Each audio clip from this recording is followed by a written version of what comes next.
शहरयार और शाहजहां की कहानी। फारस देश भी हिंदुस्तान और चीन के समान था और कई नरेश उसके अधीन थे। वहां का राजा महाप्रतापी और बड़ा तेजस्वी था और न्यायप्रिय होने के कारण प्रजा को प्रिय था। उस बादशाह के दो बेटे थे जिनमें बड़े लड़के का नाम शहरयार और छोटे लड़के का नाम शाहजहां था। दोनों राजकुमार गुणवा, वीर धीर और शीलवान थे।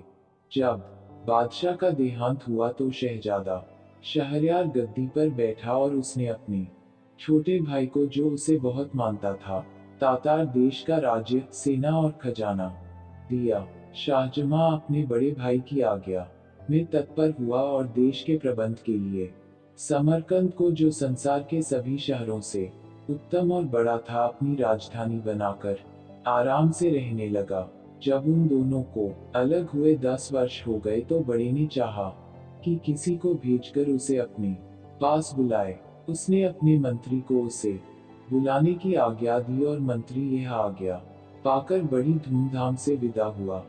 जब वह समरकंद शहर के समीप पहुंचा तो शाहजहां यह समाचार सुनकर उसकी अगवानी को सेना लेकर अपनी राजधानी से रवाना हुआ और शहर के बाहर पहुंचकर मंत्री से मिला।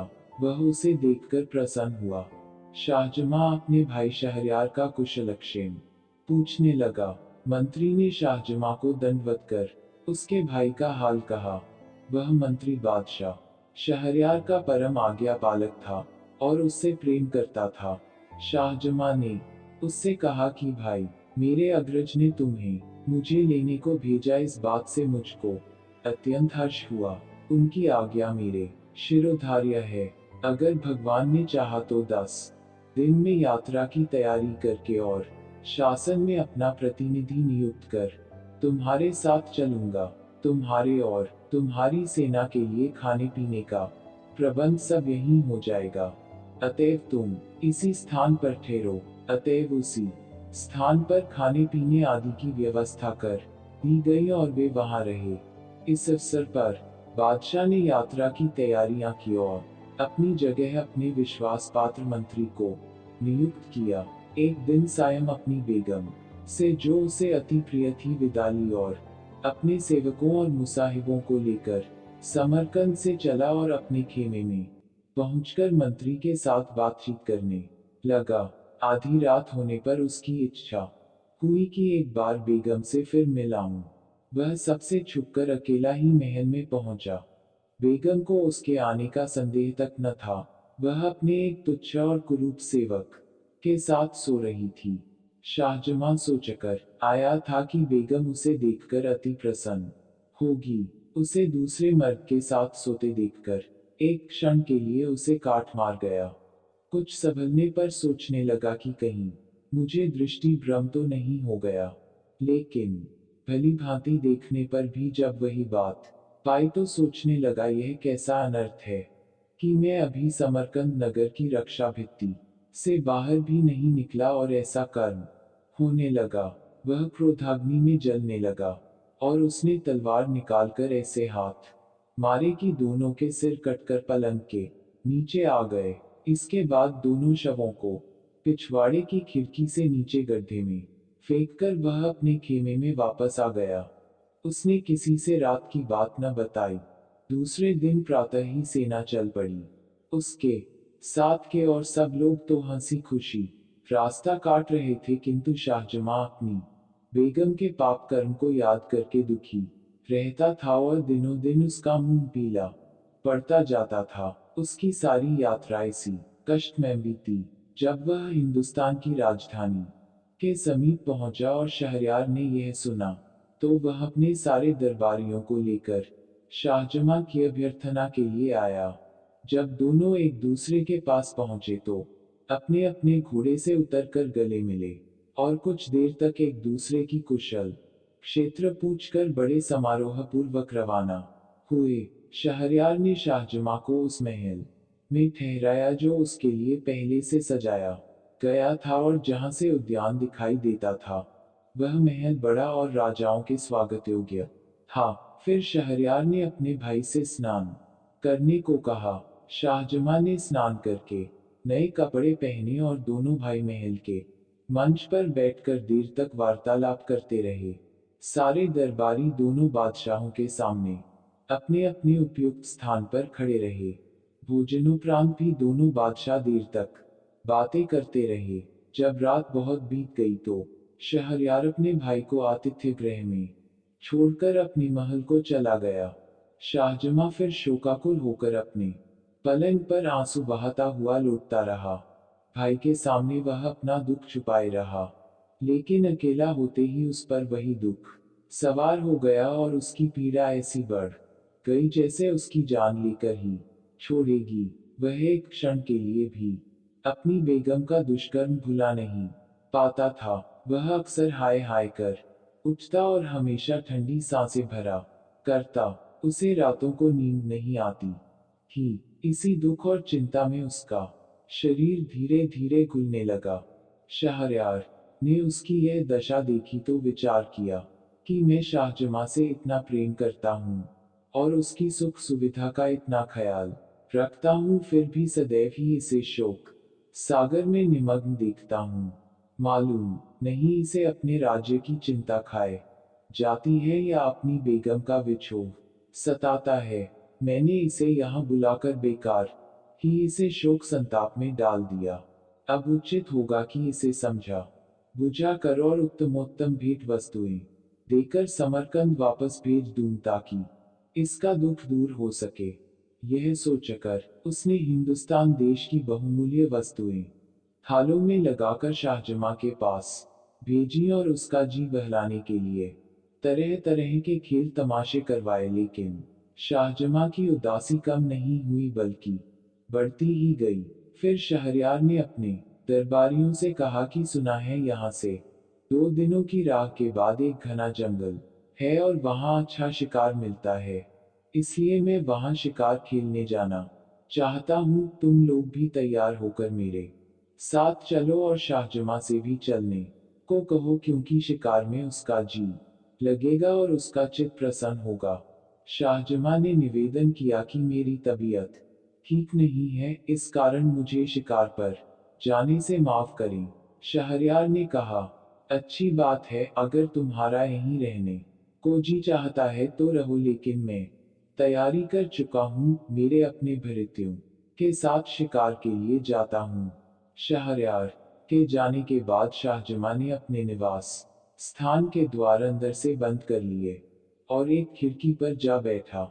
वहां से शाही महल का उद्यान दिखाई देता था। शाहजहां सुवासित पुष्पों और पक्षियों के कलरव से अपना जी बहलाने लगा, लेकिन मकान और बाग की शोभा से जी बहलाने पर भी उसे अपनी पत्नी के दुराचार की कचोट बनी रहती।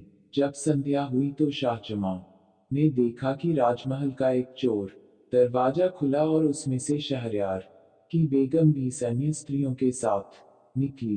वे सब उत्तम वस्त्रों और अलंकारों से शोभित थीं और इस विश्वास के साथ कि सब लोग शिकार पर चले गए हैं, बाग में आ गईं। शाहजहां खिड़की में छुपकर बैठ गया और देखने लगा कि वे क्या करती हैं। दासियों ने उन लबादों को उतार डाला जो पहनकर वे महल से निकली थी। अब उनकी सूरत स्पष्ट दिखाई देने लगी। शाहजहां को यह देखकर आश्चर्य हुआ कि जिन 20 को उसने स्त्री समझा था उनमें से 10 हबशी मर्द थे। उन 10 ने अपनी अपनी पसंद की दासी का हाथ पकड़ लिया। सिर्फ बेगम बगैर मर्द की रह गई। फिर बेगम ने आवाज दी, मसूद मसूद। इस पर एक हृष्ट पुष्ट हबशी युवक जो उसकी आज्ञा की प्रतीक्षा में था एक वृक्ष से उतरकर बेगम की ओर दौड़ा और उसका हाथ पकड़ लिया। उन 11 हबशियों ने 10 दासियों और बेगम के साथ क्या किया उसका वर्णन मैं लज्जावश नहीं कर सकूंगा। इसी भांति वे आधी रात तक बाग में विहार करते रहे। फिर बाग के हौज में नहाकर बेगम और उसके साथ आए 20 मर्द औरतों ने अपने कपड़े पहने और जिस चोर दरवाजे से आए थे उसी से महल में चले गए और मसूद भी बाग की दीवार फांदकर बाहर चला गया। यह कांड देखकर शाहजहां को घोर आश्चर्य हुआ। उसने सोचा कि मैं तो दुखी हूं ही, मेरा बड़ा भाई मुझ से भी अधिक दुखी है।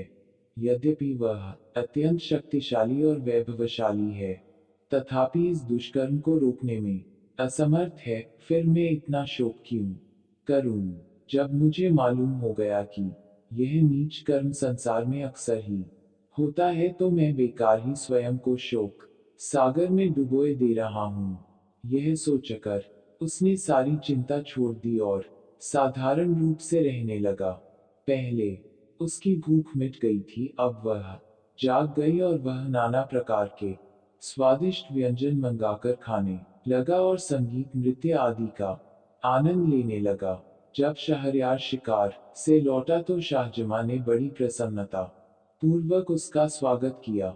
शहरयार ने उसे शिकार किए हुए बहुत से जानवर दिखाए और कहा कि बड़े खेद की बात है कि तुम शिकार पर नहीं गए, वहां बड़े आनंद की जगह है। शाहजमां बादशाह की हर बात का हंसी खुशी उत्तर देता था। शहरयार ने सोचा था कि वापसी पर भी शाहजमां को दुख और शोक में डूबा पाएगा, लेकिन इसके विपरीत उसे प्रसन्न और संतुष्ट देखकर बोला, ए भाई, भगवान को बड़ा धन्यवाद है कि मैंने थोड़ी ही अवधि में तुम्हें प्रसन्न और व्याधि मुक्त देखा। अब मैं तुम्हें सौगंध देकर एक बात पूछता हूँ, तुम वह बात जरूर बताना। शाहजमां ने कहा, जो बात भी आप पूछेंगे मैं अवश्य बताऊंगा। शहरयार ने कहा, जब तुम अपनी राजधानी से यहाँ आए थे तो मैंने तुम्हें शोक सागर में डूबा देखा था। मैंने तुम्हारा चित्त प्रसन्न करने के लिए अनेक उपाय किए, भांति भांति के खेल तमाशे करवाए, किंतु तुम्हारी दशा जैसी की तैसी रही।